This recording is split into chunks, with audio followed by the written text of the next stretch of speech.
We are not going to get an official reaction from China to President Trump's tweet. They have a policy of not directly responding to these tweets because, remember, President Trump does have a history of kind of trying to bait China with tweets ahead of major meetings, like the meeting that he had with President Xi at Mar-a-Lago, or just before Secretary of State Rex Tillerson arrived here in Beijing back in April. But what we have seen is a shift in the president's tone about China, because remember, after he met with President Xi, there was a stream of tweets in recent months praising China, praising the Chinese president, specifically talking about excellent meetings that might lead to a good result on North Korea. Of course, it takes a lot of time for any strategy to work, and it really hasn't been that much time. But clearly now, President Trump seems frustrated after that ICBM launch. But listen to what he said when he was in France just earlier this month about President Xi Jinping.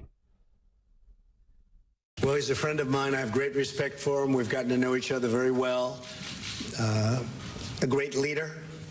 He's a very talented man. I think he's a very good man. He loves China, I can tell you. He loves China. He wants to do what's right for China. We've asked him for some assistance with respect to North Korea.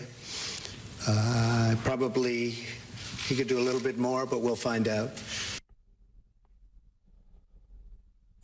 Well, now it appears that President Trump is not satisfied with President Xi's steps on North Korea, even kind of talking about the issue of trade, that previous U.S. presidents allowed China to make hundreds of billions of dollars a year. We know that China is prepared for the contingency that the United States might take some sort of unilateral action on trade, but neither side wants to see a trade war between the two.